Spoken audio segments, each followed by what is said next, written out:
जीवाचे बलिदान करून आणि अनेक परप्रांती अनेकांचा अतिक्रम येथे हटवून ही गावाच्या विकासासाठी राखून ठेवली होती। आणि तसा तहसीलदार पूर्व परवानगीने इथे शाळेचा सरावी होता 4 एकरचा आणि तिथे झाडं होती, आंब्याचे कलम होते। आनंद दिघे साहेबांचे आणि बाबासाहेब आंबेडकर आणि शिवाजी महाराजांच्या नावाची पाटी पण लावली होती शाळेची। ती पाटी पण या लोकांनी शिर्के कंस्ट्रक्शनवाल्यांनी तोडमोड करून आणि तिथे अनधिकृत झाडं वगैरे तोडली परवाना घेताना। त्या संदर्भात कोर्टात गुन्हा दाखल झाला यांच्यावरती झाडांचा, परंतु तो काम ते अनधिकृत चालूच ठेवलेला आहे।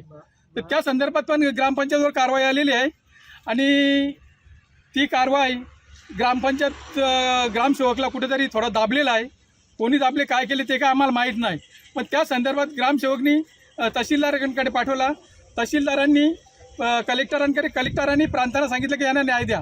तर प्रांतांनी काय केलं, त्या ग्रामस्थांना यांचं शिर्के कंस्ट्रक्शनचं पण नुकसान नको व्हायला, गावाचं पण नुकसान नको व्हायला, मग त्याही काय केलं 50%चा एक विषय काढला मधला तोडगा, की यांचा पण बांधकामाचा खर्च वाचेल आणि ग्रामस्थांना पण त्याचा हे करता येईल, म्हणजे विकास करता येईल।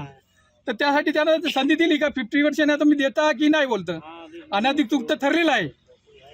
तर मग ते बोलले नाही बोलले। मग प्रांत मॅडम मी सांगितलं का तुम्हाला ग्रामस्थांना रस्ता मोकला, मग आता ग्रामस्थ कायदेशीर ताबा घेणार आहेत। ऑर्डर आहेत नाही, बघा ऑर्डर आहेत आता अशी दादागिरी करून, हुकुमशाही करून, दडपशाही करून अशा पद्धतीने ही जागा ह्या गाववाल्याच्या हातात घेऊन आणि ह्यामध्ये झाडं, ह्यामध्ये बाबासाहेब आंबेडकरांचा पुतळा होता, त्या ठिकाणी आरक्षित जागा ग्रामपंचायतनं ठराव केला की बाबा ही आरक्षित जागेसाठी किंवा ही जागा आमच्या शाळेसाठी ठेव, मुलांना स्टेडियम करण्यासाठी जागा ह्या ठिकाणी ठेव, अशा पद्धतीचं ग्रामपंचायतनं ठराव केलेला असताना देखील ह्या म्हाडाला बी कळालेलं नाही, जिल्हा अधिकाऱ्यांना बी कळालं नाही आणि जिल्हा अधिकाऱ्यांनी वगळून दिलं नाही, फक्त यांनी आश्वासन दिलं होतं। आज आम्हाला प्रांतांनी त्याची मीटिंग झाली की बाबा बिल्डिंगचा ताबा घेण्यासाठी, आणि त्या दिवशी आम्ही ह्या बिल्डिंग आमचे घरं आमच्या ताब्यामध्ये घेऊन आम्ही ताब्यामध्ये घेऊन आम्ही आमच्या पद्धतीने ह्या ठिकाणी राहणार आहे, एवढंच बोलून सांगतो।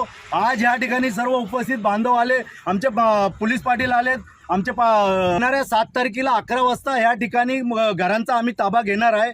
7 तारखेला घराचा ताबा घेऊन परत ही ताबा आम्ही सोडणार नाही।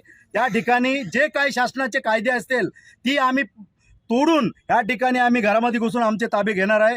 आणि एक सांगतो की उद्या काही अनुचित प्रकार घडेल तर ह्याला जबाबदार पोलीस प्रशासन आणि हे माननीय महसूल विभाग असेल, म्हाडा असेल, शिर्के कंस्ट्रक्शन असेल।